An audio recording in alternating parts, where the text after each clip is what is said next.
Good morning. Up early with another live stream where you can watch me learn Spanish before the sun rises. Um, Today is day 13. I'm gonna do track 28 and 29 of language transfer. Then I'm gonna get back into the video I was making on how I learned how to code and what I did after. I'm gonna write it down and try to get it corrected on the subreddit. Let's get started. Dialects don't change very much. Slang changes a lot, but Spanish is pretty standard. It's not like Arabic, for example, where you have such a different Arabic in Morocco to Egypt, for example. All of the different Spanishes are completely mutually intelligible. But in slang, you get many different terms and words, and car is one of these words that have different versions. Money is another one. You might hear dinero, which is like the standard word. You might hear plata, which actually means silver. Pasta, you might hear pasta, that's one. They use that in Spain. So we had a few words for car. Do you remember any of them? Coche, el coche, máquina, el auto, la carro, máquina, Carro. el Carro. carro, Good. 2 R's. Let's stay with Carro. carro. How would you say Carro. the car? el carro, el carro, El carro. And how would you say a car? un carro. Un carro. Good. So it's a masculine word, and we use el for the and un for a. What if we say the cars? Los carros. Good. Los carros. So the plural of el is los. It's a little bit different. El to los. The word for expensive is caro. So Caro. it's like carro, but with one R. Caro. Caro. So again, it's a nice pair to feel the difference between having the single R and the double R, just as we saw in pero, meaning but, and perro, meaning dog. So how would you say the car is expensive? El carro está caro. El carro es caro. Good. El carro es caro. Good. El carro So es caro. S we said was it is, she is, he is, or just is, or you are talking to usted, talking formally. So if you just wanted to say it is expensive, Es caro. good. And what if you were talking about a feminine thing? Es cara. Es cara. And when I say feminine thing, I really mean a feminine noun, if you're referring in your mind to a feminine noun. Because if you, in your country, call cars máquinas, then you're going to say es cara. But if you call them autos, then you're going to say es caro. So it refers to the word more than the object, to the noun, the gender of the noun. So S we have for is, and for they are, or you guys are, we know they always come together, we have son, S-O-N, Son. son. So if you want to say the cars are expensive, and we will use Los carros son caros. carro again. So the cars are expensive. Los carros son caro. Caros. Good. Los carros son caros. Good. Los carros What if you use son a feminine caros. word like máquina? How is it going to be? The cars are expensive. Las máquinas son Las máquinas son caras. caras. Good. Las máquinas son caras. And the Las car is máquinas son expensive. caras. Using, again, máquina. La máquina es cara. La máquina es caro. Cara. Good. La máquina es cara. The word teacher in Spanish is professor. Profesor. Profesor. Profesor. So how would you say he is a professor? And we don't need to say a. We can just say he is professor. We don't need to say a. Es profesor. Es profesor. Good. Es profesor. What if you wanted to say she is a professor? What do you think might happen? Es profesora. Es profesora. Good. Es profesora. What if you wanted to say they are teachers and you mean a group of females? Son profesoras. Son profesoras. Son profesoras. Good. So this is a noun, profesor. It's a word you can put the or a in front of. Now, we said that adjectives, they change for gender if they end in o. If they don't, they don't. For example, the global situation was... La situación global. La global situación. Where does that global go? Ah, la situación global. La situación global. So, situación is feminine, but we're not saying globala. Adjectives, these describing words that we can put is in front of, they only change if they end in o. But nouns, they can change to feminine, like profesor, profesora, to differentiate. So this is why it's important to know what type of word we're dealing with. We're doing this already, but we don't even realize it. The moment we come in contact with a verb, we know exactly what to do. We know it's a verb, and we know how to manage it. We don't start trying to make a verb masculine or feminine, for example. So we're already making this differentiation, but we want to do it more consciously to get more control. So this is a noun. Doctor, what do you think that means? Doctor. Good. Is it a noun? Is it an adjective? Is it a verb? What is it? Noun. Noun. Noun. So how do you think feminine, a female doctor, would be? Doctora. Doctora. Good. Doctora. We just stick an A. Good. So how would you say he is a doctor? Es doctor. Es doctor. Good. She is a doctor? Es doctora. Es doctora. Good. Now, if you want to get the plural of professor, profesor, or doctor, doctor, or any other word in Spanish that ends in a consonant, you don't add S, you add ES. So how do you think it would sound, the plural of profesor? Profesores. Profesores. Good. Profesores. So this is the plural for masculine or for mixed. The plural for feminine. Profesoras. Good. So how would you say they are professors? And you mean a Some- masculine or mixed group? Son profesores. Son profesores. Good. Son profesores. And if they were all female? Son profesoras. Son profesoras. Good. They are doctors, mixed or masculine? Son doctores. Son doctores. Good. Son doctores. What if they were females? Son doctoras. Son doctoras. Good. Son doctoras. Good. Words ending IVE in English, IVE, tend to become EVO, IVO for masculine, singular. This is the one we always start from now and build from, this masculine singular or neuter, let's say. So, for example, addictive becomes adictivo. Now, when I say neuter, we don't really have a neuter in Spanish. We have masculine and feminine. But the concept of neuter exists. Let's say, for example, if I say it's addictive, and I'm referring to living in the mountains is addictive, eating healthily is addictive, or something like this, then I use the masculine singular. So how would you say it's addictive? Es adictivo. Es adictivo. Good. Es adictivo.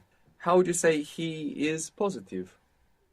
Es Es positivo. Positivo. Good, and you pronounced an S, where most English speakers will probably find themselves pronouncing a Z there, because in English we have positive, so that would probably transfer into Spanish to positivo, and we want to be careful not to do that. Positivo, with a S, positivo.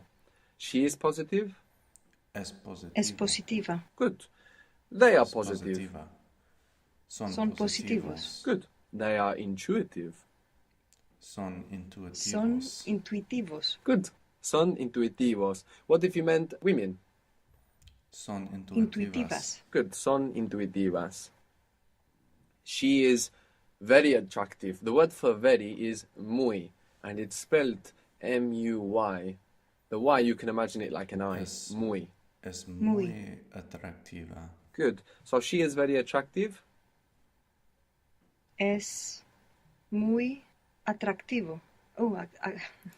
Atractiva. Atractiva. So, es muy atractiva. Good.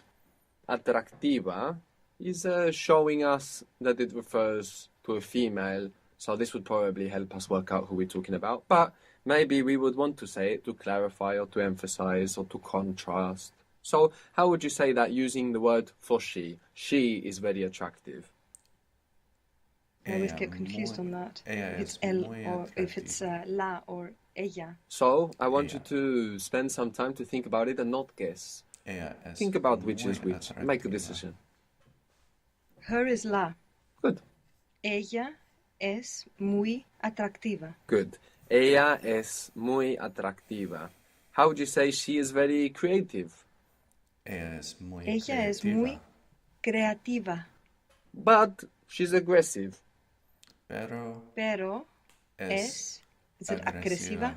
I was thinking of the double G. Does it stay? Ah, well, these random double letters that we don't need in English really, they just become single letters in Spanish. So I think there's a double S there as well in English. Well, that would also become singular. The only double letters that cross over are the R's and the N's, like connotación. Double N's. as well. Connotación. If you get a double F, a double S, double G, these random double letters you get in English, they don't cross over into Spanish. How would you say they are aggressive, talking about a masculine or a mixed group? Son agresivos. Son agresivos. Good. And what if you wanted to use the word for they? Ellos son son agresivos. Good. How would you say he is negative? Él Es negativo. Good. And if you use the word for he? Él es negativo. Él es negativo. Good. He's very negative. Él es muy negativo. Es muy negativo. How would you say it's intensive? It's intensive. Es intensivo. Es intensivo. Good. So we use the neuter there. We don't know what we're talking about, so we can just use the masculine singular, which is also like neuter. Es intensivo. How would you say they are natives? They are natives. Son nativos. Son nativos. Good. Son nativos. And what if it was a female group? Son nativas. Son nativas. Very good. All right. So I next want to talk try. about something now that's different in Spanish. And first I want to speak about what this means. Rather than an obstacle to learning, it's part of the experience of learning a new language, which can make you realize that in your own language, you are both permitted and obliged to perceive and express the world in a certain way. There's two important kind of contradictory concepts here almost. It permits you and obliges you. It allows you and requires you to perceive and to express the world in a certain way. So, in Spanish, we have two verbs for to be. So remember, to be is, am, are. We get all of this from to be. We don't say I be, we say I am. So we have ser. This is where es comes from. This is where son comes from. And ser is about characteristics. When we refer to the characteristics of something, actually, un ser is a being. We said that some form of the verb is often the noun. Here it's the complete form. Un ser is a being. Un ser humano is what? A human being. A human being. And we could have found humano, even though there's no rule to find humano, that word. We have humanity. The words iti and how in Spanish. Humanidad. Humanidad, and then we could probably guess then that human is humano. Un ser humano is a human being. So ser refers to things that are characteristic of something. Then estar, which is the other to be, estar refers to states we are in. The word state is related to estar. So Spanish permits us, allows us, but also obliges us when we are perceiving and expressing the world around us to make a decision and to think about something. Is this a state or is it a characteristic? So this kind of sounds very abstract right now. So let's look at some examples. To be tired, do you think this is a state or do you think it's a characteristic A of you state. to be tired? Is it the state you're in or is it characteristic of you? It's a state. Good. Where you are, is it a state you are in, or is it a characteristic of you where you State. are? A state. A state. To be a good or a bad person, you think this is a characteristic of you or a state? Characteristic. Characteristic. Characteristic. So it's very, very important to kind of snap out now any temptation that you might have to simplify this to temporary and permanent. This is what most learners do, and actually what many teachers do, simplify this concept to temporary and permanent, which, if you think about it this way, will work most of the time, but not all of the time. We want to think in this way: is it a state or is it a characteristic? For example, if I say I am a student, it's not very permanent, is it? But is it a state or a characteristic, my profession or my occupation? It should be a state you're in. It's temporary, but that doesn't make it a state.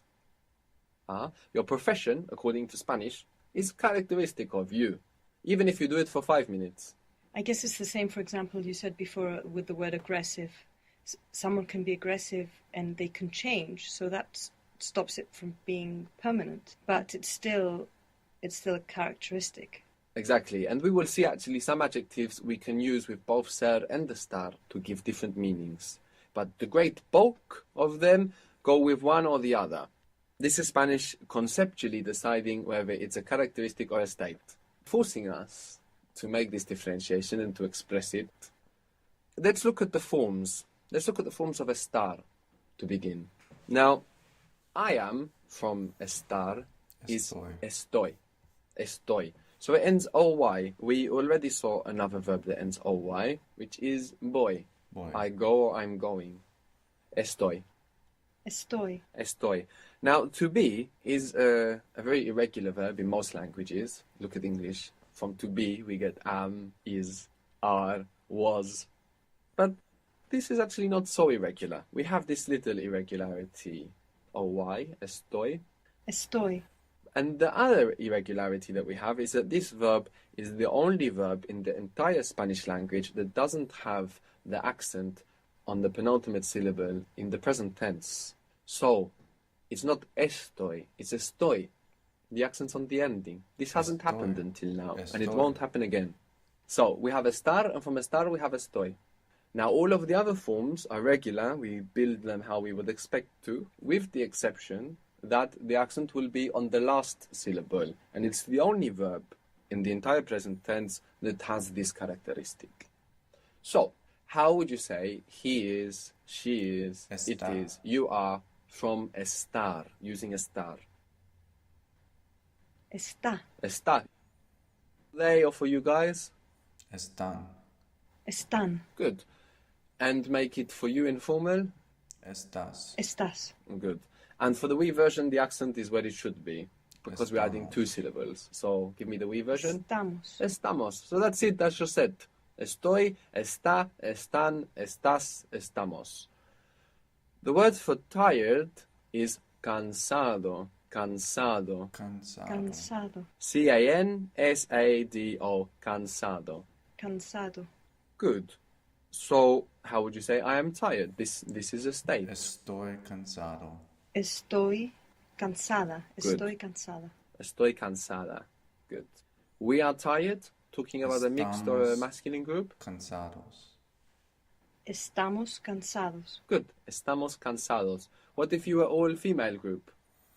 Estamos cansadas. Estamos cansadas. Good. Now the word for always we said was siempre. Siempre. Siempre. Now, if you say I'm always tired, because tired as an adjective, as an idea, is a state, not a characteristic. Because we are looking at that, whether it's a state or a characteristic, rather than is it permanent or is it temporary. We are using a star. So even if you say I'm always tired, it doesn't matter, you still use a star. So siempre is very flexible in this sentence. You can put it anywhere. The emphasis is going to change when you move it, but it's legal anywhere. So how would you say I'm always tired? Estoy siempre Estoy cansado. cansada siempre. Good. Estoy cansada siempre. Estoy siempre cansada. Siempre estoy cansada, or I would say cansado. Good. So we want to resist the temptation to simplify this concept to temporary and permanent. We want to ask ourselves, is it a state or is it a characteristic? To be tired, is it a state or is it a characteristic? If we simplify it to temporary and permanent, most of the time it's going to work, this simplification, but many times we're going to feel frustrated, feeling like there's something we don't understand because Spanish disagrees with us. If we have the concepts of characteristic and state, the few times Spanish disagrees with what we consider characteristic and state, it's going to be an interesting point of perspective. For example, muerto, which means Dead. dead. Good. We looked at this briefly before as a part of mortgage, meaning death pact. Muerto in Spanish is a state. Death is a state. So if you was to say I'm dead, you would use estar. So how would you say that? Estoy muerta. Good. Estoy muerta. And I would say estoy muerto. And you can use it to say I'm very tired as well. Estoy muerta, estoy muerto. I'm very tired. Good. Okay. I'm happy that the difference between estar and ser is starting to be addressed because it's definitely been a point of confusion for me so far.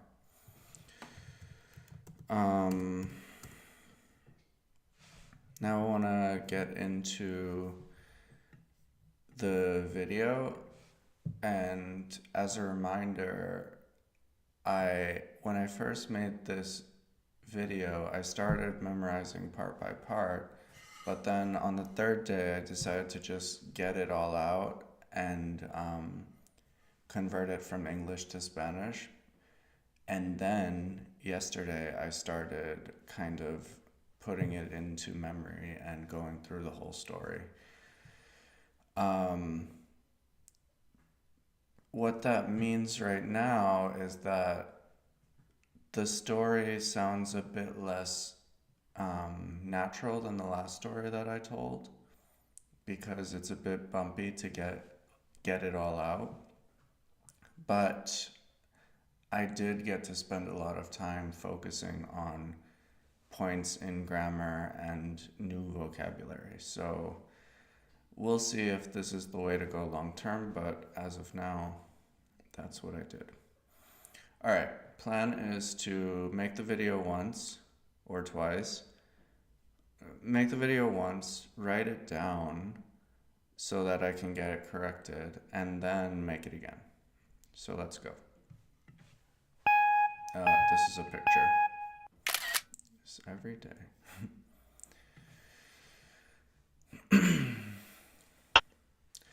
¿Cómo aprendí a programar y qué pasó después?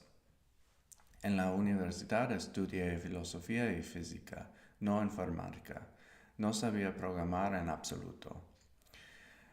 Durante mis estudios trabajé en un laboratorio investigando la estructura de las proteínas con microscopios electrónicos.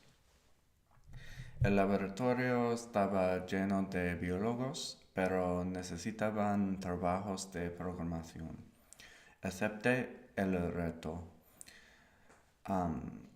Pasé un año aprendiendo lo que necesitaba para terminar el proyecto. En el proceso aprendí a programar. Al acabar la universidad recibí lucrativas ofertas de trabajo como ingeniero de software. Acepté una oferta de trabajo en Nueva York y mudé allí inmediatamente. Trabajé en esa empresa durante casi 2 años. Me encantaba vivir en New York porque había gente de todo el mundo trabajando en cosas interesantes. Al no tener responsabilidades como joven de 22 años que vivía solo en Nueva York, pude sumergirme en el mundo de las startups. Después del trabajo iba a eventos tecnológicos, tenía reuniones con gente interesada en trabajar conmigo y los fines de semana iba a fiestas con gente que trabaja en tecnología. Con el tiempo me di cuenta de que la demanda de personas que supieran programar superaba a la oferta.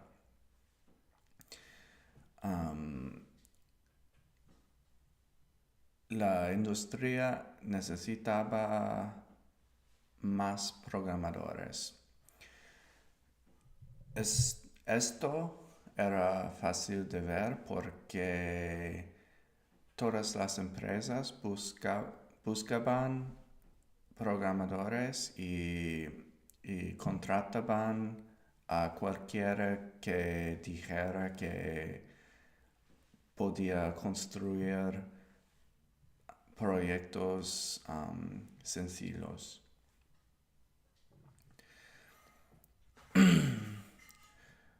Entonces decidí crear mi propia empresa para enseñar a la gente programar.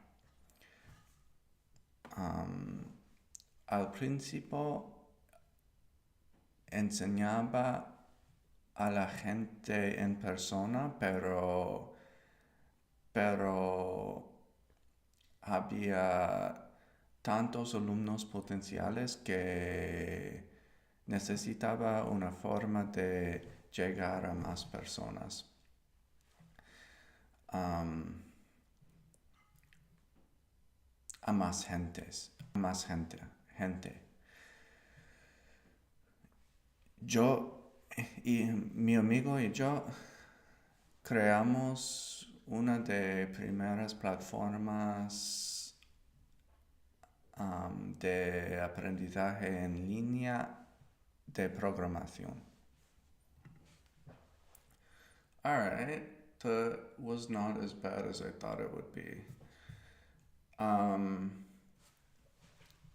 Let me watch it and read. ¿Cómo aprendí a programar y qué pasó después? En la universidad estudié filosofía y física, no informática. No sabía programar en absoluto. Durante mis estudios trabajé en un laboratorio investigando la estructura de las proteínas con microscopios electrónicos. El laboratorio estaba lleno de biólogos, pero necesitaban trabajos de programación. Acepté el reto. Pasé un año aprendiendo lo que necesitaba para terminar el proyecto. En el proceso aprendí a programar. Al acabar la universidad, recibí lucrativas ofertas de trabajo como ingeniero de software. Acepté una oferta de trabajo en Nueva York y mudé allí inmediatamente. Trabajé en esa empresa durante casi 2 años. Me encantaba vivir en New York porque había gente de todo el mundo trabajando en cosas interesantes. Al no tener responsabilidades como joven de 22 años que vivía solo en Nueva York, pude sumergirme en el mundo de las startups. Después del trabajo iba a eventos tecnológicos, tenía reuniones con gente interesada en trabajar conmigo y los fines de semana iba a fiestas con gente que trabaja en tecnología. Con el tiempo me di cuenta de que la demanda de personas que superaba programar superaba a la oferta.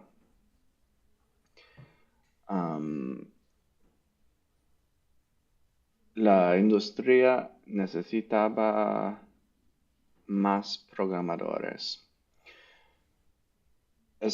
Esto era fácil de ver porque todas las empresas buscaban programadores y contrataban a cualquiera que dijera que podía construir proyectos sencillos.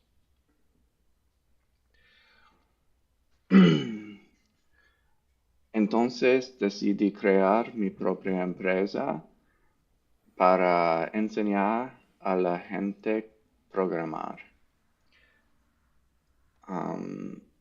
Al principio enseñaba a la gente en persona, pero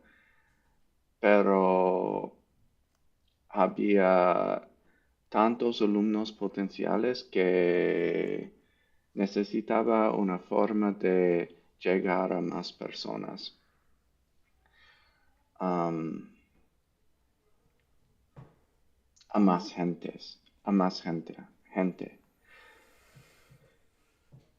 Yo y mi amigo y yo creamos una de primeras plataformas plataformas de de aprendizaje en línea de programación. All right, not so bad. A few small mistakes. Now let me try to write it down. I'll do that here. Okay, como aprendí. So there are accents that I don't know how to make here. Is it something like that? Como aprendí a programar y qué pasó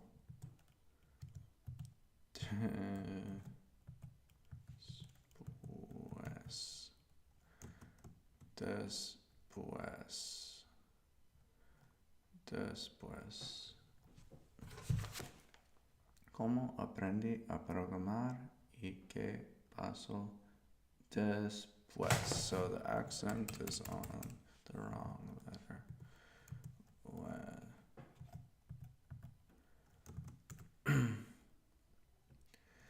En la universidad estudié filosofía y física, no informática.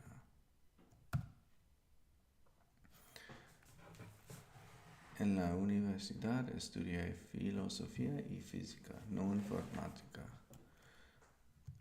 No sabía programar en absoluto. No sabía programar en absoluto. Durante mis estudios trabajé en un laboratorio investigando la estructura de las proteínas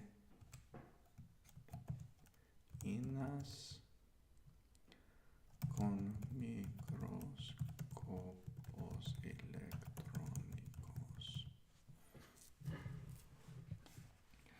Durante mis estudios trabajé en un laboratorio investigando las estructuras de las proteínas con microscopios electrónicos. Okay, again, the problem is the accent. It's on the proteínas con microscopios electrónicos.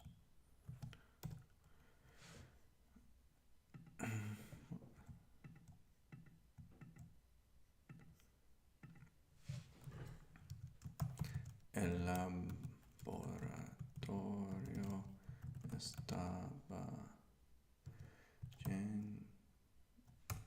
lleno de biólogos,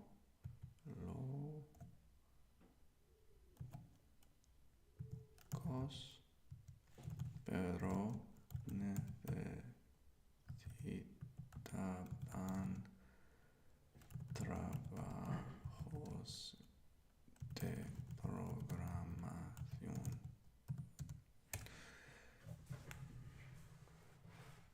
El laboratorio estaba lleno de biólogos, pero necesitaban trabajo de programación. Okay, again, accents. This is going to be a major problem I see with my writing. Programación.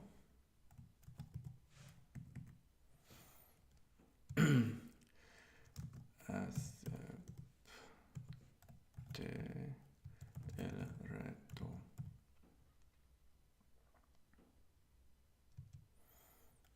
Hace una.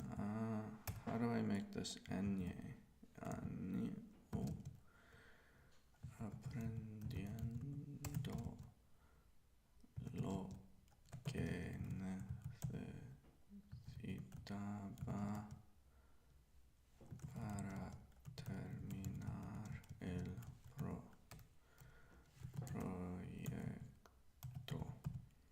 proyecto. En el proceso de realización del proyecto aprendí a programar. Pasé un año aprendiendo lo que necesitaba para terminar el proyecto. En el proceso de realización del proyecto. Del realización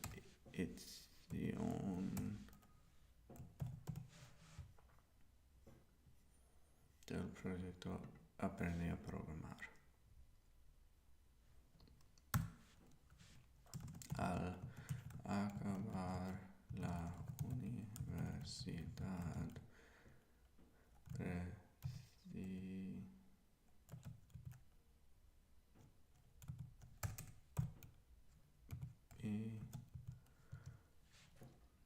lucrativas ofertas de trabajo como ingeniero de software.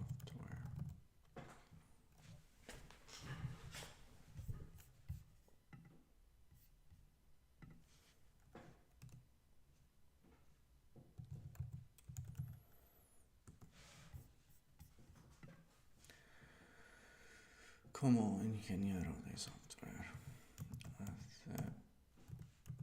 acepté una oferta de trabajo, así que luché en Nueva York. Allí inmediatamente trabajé en esa empresa durante casi casi 2 años. Me encantaba vivir en Nueva York porque había gente de todo el mundo trabajando en cosas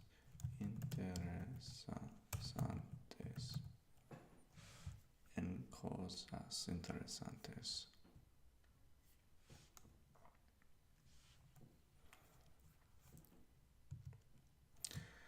Al no tener responsabilidades como joven de 22 años que vivía solo en Nueva York. So what am I? Como no tener responsabilidades como joven de 22 años que vivía solo en Nueva York, pude sumergirme en el mundo de las startups. Después del trabajo iba a eventos tecnológico.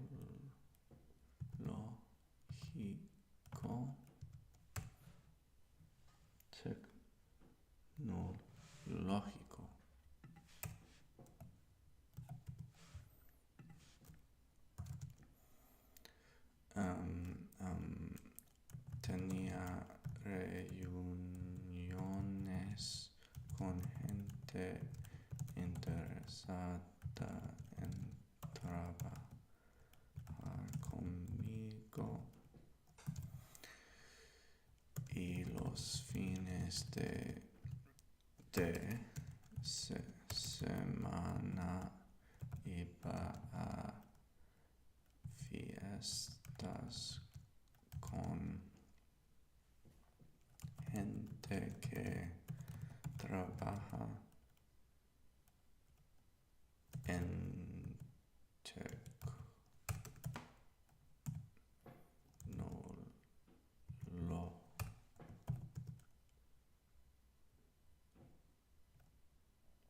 tecnología.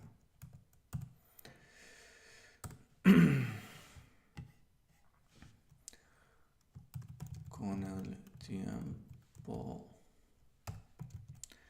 me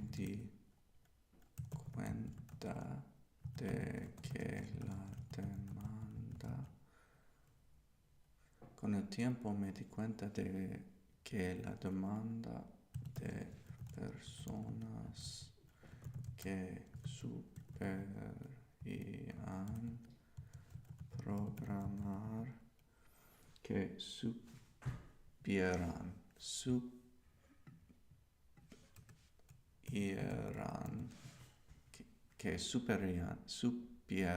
supieran programar. I like writing this down because it's forcing me to fine-tune some pronunciation. Like I think I was saying superian, but it's supieran programar. Superaba la oferta. La industria necesitaba más, necesitaba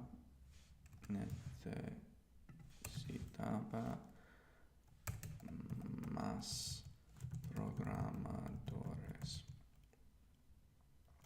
Esto era fácil de ver porque todas las empresas buscaban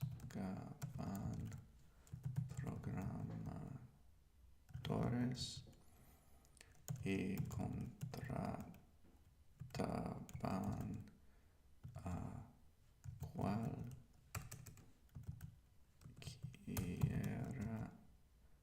cualquiera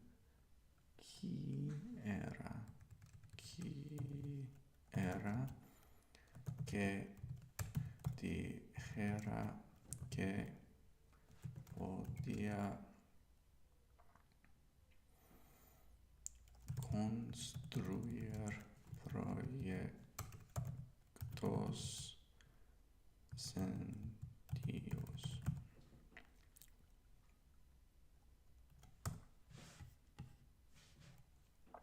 Entonces decidí crear mi propia empresa para enseñar. Has a line on the end, I think, on one of them. Enseñar a la gente programar. Al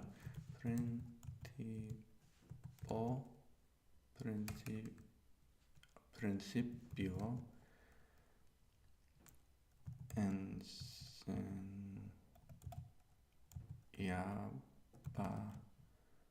a la gente en persona, pero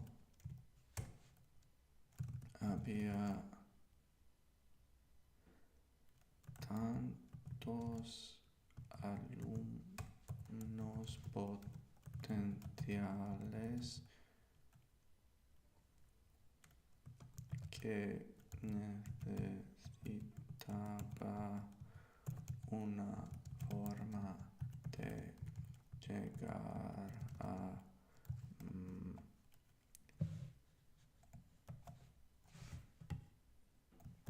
más gente.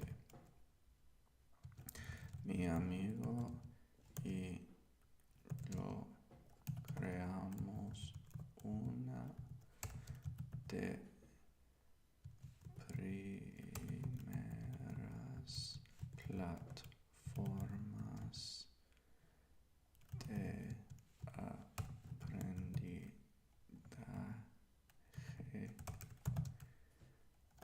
en línea de programación.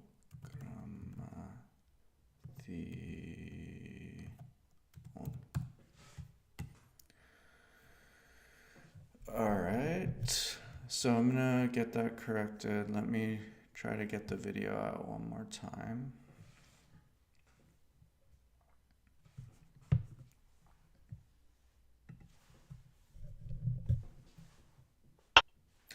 ¿Cómo aprendí a programar y qué pasó después? En la universidad estudié filosofía y física, no informática. No sabía programar en absoluto. Durante mis estudios trabajé en un laboratorio investigando la estructura de las proteínas con microscopios electrónicos. El laboratorio estaba lleno de biólogos, pero necesitaban trabajos de programación. Acepté el reto. Pasé un año aprendiendo lo que necesitaba para terminar el proyecto. En el proceso de realización del proyecto aprendí a programar. Al acabar la universidad, recibí lucrativas ofertas de trabajo como ingeniero de software. Acepté una oferta de trabajo en Nueva York y mudé allí inmediatamente. Trabajé en esa empresa durante casi 2 años. Me encantaba vivir en New York porque había gente de todo el mundo trabajando en cosas interesantes. Al no tener responsabilidades como joven de 22 años que vivía solo en Nueva York, pude sumergirme en el mundo de las startups.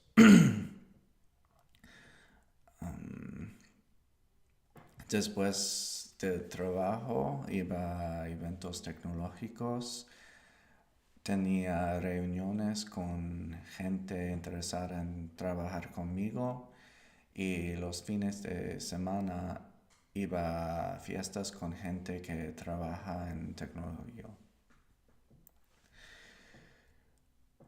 Con el tiempo me di cuenta de que la demanda de personas que supieran programar superaba la oferta. La industria necesitaba más programadores.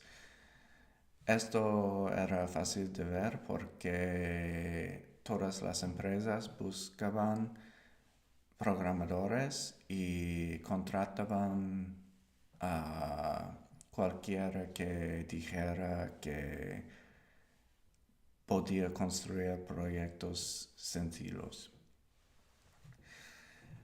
Entonces decidí crear mi propia empresa para enseñar a la gente a programar. Al principio enseñaba a la gente en persona, pero había tantos alumnos potenciales que necesitaba una forma de llegar a más personas o a más gente. Mi amigo y yo creamos una de primeras plataformas de aprendizaje en línea de programación. All right, that was great.